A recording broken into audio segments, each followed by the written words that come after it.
Κοίταξε σε τι δειλιακό σημείο σε έχω φέρει σήμερα. Απίθανος. Καταπληκτικό μέρος. Χάρη Γιάν, σε καλωσορίζω στο Ζούμε Όμορφα.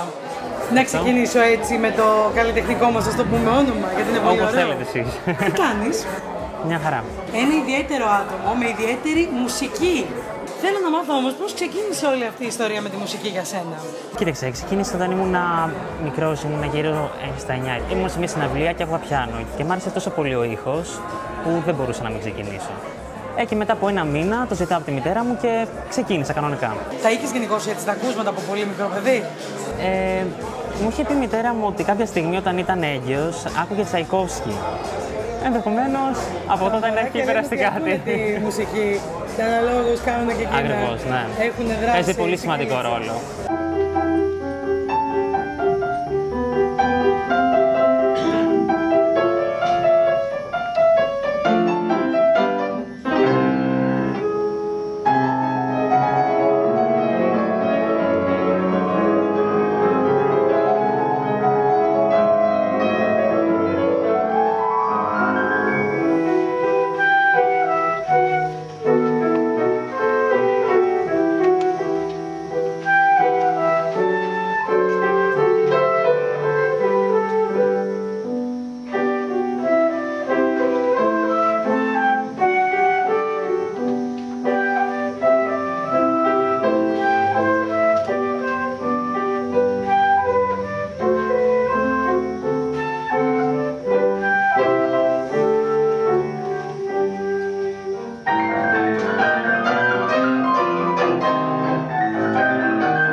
Πώς το επέλεξες να το κάνεις επάγγελμα?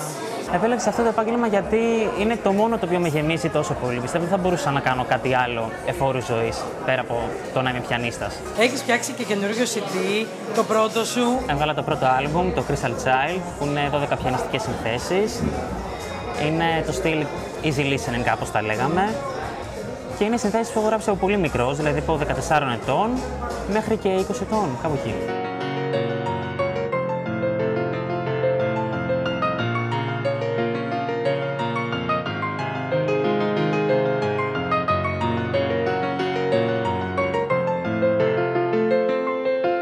Πώς θα χαρακτήριζες όμως τη μουσική σου?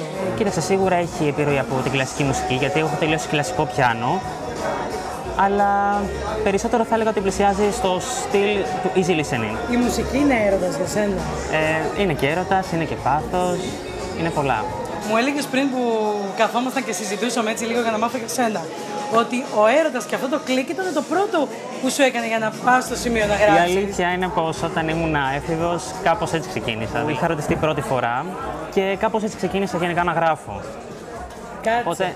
Ο έρωτας δηλαδή είναι το πρωταρχικό που ξεκινάνε όλα. Η κινητήριος δύναμη. Τώρα στη δική μου περίπτωση ξεκίνησε έτσι. Τώρα για τον καθένα μπορεί να είναι διαφορετικά. Τι είναι αυτό που σε χαρακτηρίζει πιο πολύ στη δική σου τη μουσική ξεχωριστό από κάποιον άλλον? Πιστεύω ότι οι μελωδίες οι οποίες έχω γράψει έχουν μια ιδιαίτερη ευαισθησία και αγγίζουν τον άλλον αρκετά. Αυτό.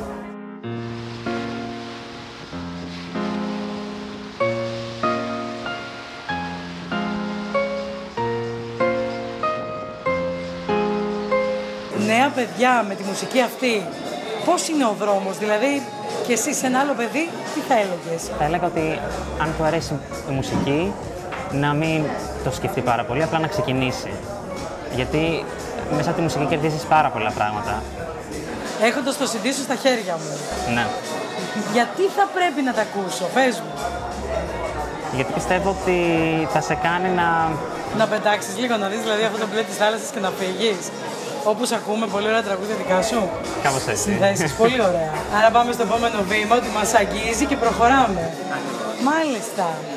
Χάρης Γιαννακόπουλος και πες μου το καλλιτεχνικό που μου άρεσε πολύ. Χάρης Γιάν. Χάρης Γιάν, μου αρέσει πάρα πολύ και το CD. Λοιπόν, να δώσουμε και CD και στους ακροατές μας τηλεθεατές που μας παρακολουθούν. Σε λίγο καιρό όμως θα σε ξαναδώ και θα είσαι εδώ πέρα δίπλα μου για να μου πεις πολλά πράγματα για σένα. Εγώ θέλω να τα μάθω όλα, εντάξει? Εννοείται. Καλή επιτυχία να έχεις και να σε ακολουθεί η ώρα τα συνέχεια. Σε ευχαριστώ. Για να γράφεις τόσο όμορφα. Καλά.